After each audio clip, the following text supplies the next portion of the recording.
Hello दोस्तों, good morning. जय माता दी, श्री शिवाय नमस्तुभ्यम, हर हर महादेव। कैसे हैं आप लोग? उम्मीद करते सब लोग स्वस्थ होंगे, मस्त होंगे और अपने अपने काम में व्यस्त होंगे। सो गाइस, हम भी व्यस्त हैं। ये है इवनिंग टाइम, तो शाम का टाइम रहता है कि बच्चों को सो के जगना होता है, तो उन्हें थोड़ा देर टहला देते, फिर इसके बाद होमवर्क अपना सब काम रहता है। तो आज तो ये सब नहीं रहेगा, आज थोड़ा देर टहलेंगे, इसके बाद जाना है दीदी के यहाँ। दीदी की बेटी का है बर्थडे, तो बर्थडे पार्टी है, तो बच्चे उसके लिए बहुत एक्साइटेड हैं 2 दिन से कि दीदी का बर्थडे है। तो दीदी का मॉर्निंग में आया था फ़ोन, लेकिन मुझे जाना था हॉस्पिटल, इस वजह से मैं नहीं जा पाई हूँ। तो मैंने दीदी को बोला था कि जब हस्बैंड जी की छुट्टी हो जाएगी तो हम आ जाएंगे, तो दीदी बोली ठीक है। तो बस बच्चों को टहलाया, हमने कहा थोड़ा देर टहल लो, बस चलो जल्दी से तैयार कर दे तुम लोगों को, चलते हैं।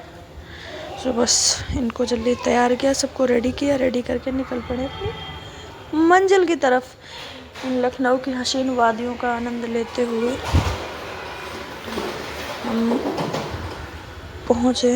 रास्ते में याद आया कि बर्थडे गर्ल के लिए लेना है गिफ्ट, तो हस्बैंड जी बोले कि चलो उसके लिए कुछ गिफ्ट देखते हैं। सो उसके लिए गिफ्ट देखने के लिए गए। सो इस टाइम पे बहुत अच्छा कलेक्शन आया है, वाह मज़ा आ गया देख के। मन कर रहा था कि मैं भी कुछ ले लूं, लेकिन नहीं ले सकती हूँ क्योंकि हस्बैंड जी ने अभी 1 हफ्ते पहले ही दिलाया था। उनको बोलूँगी तो डांट मिल जाएगी, इसलिए वो सब चीज़ों को मैंने अपने मन में रखा।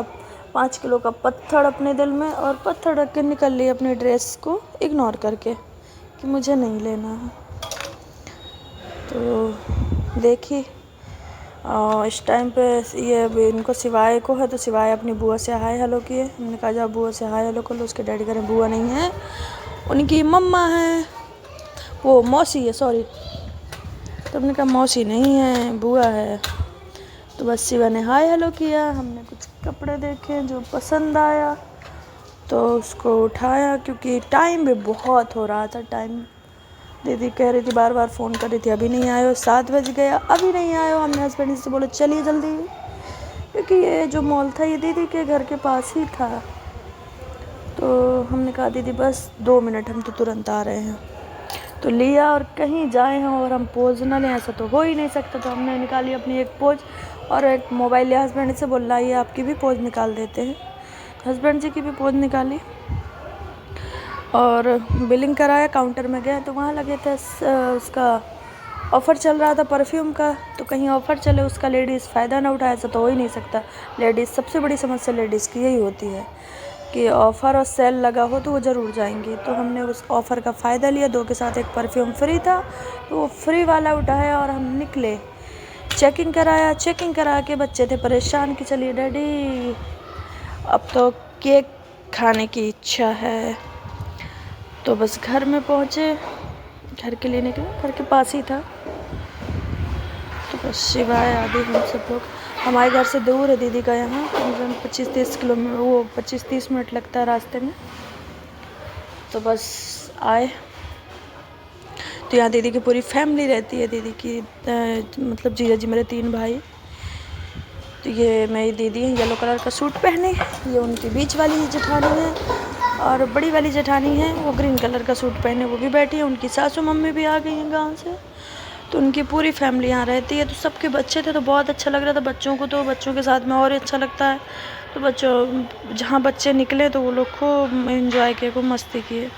और बर्थडे गर्ल एक्साइटेड थे कि चलिए जल्दी से केक काटते, क्योंकि 8 बज गया है, टाइम बहुत हो गया है। उसकी फ्रेंड भी आई थी, तो उसकी फ्रेंड सब जल्दी जल्दी कह रही थी अपने घर जाने के लिए कि हमको अपने घर जाना है।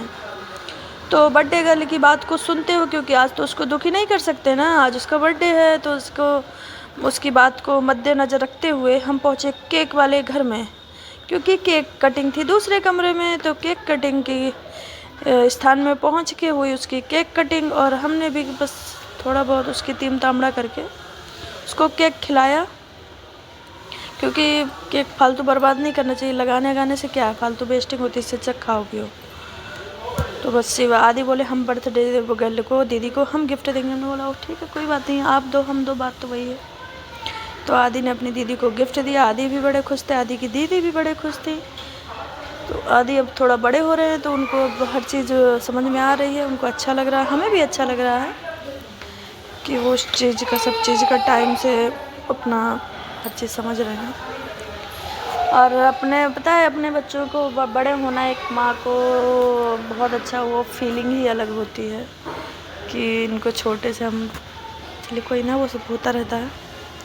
तो सब लोगों ने उसको कराया और दीदी कह रही चलो खाना खा लो क्योंकि लेट हो जाएगी, फिर हमको वापस भी जाना है अपने घर, दूर का काम। हमने कहा नहीं अभी तो थोड़ी करेंगे एक्सरसाइज, क्योंकि डांस तो हमें आता नहीं है।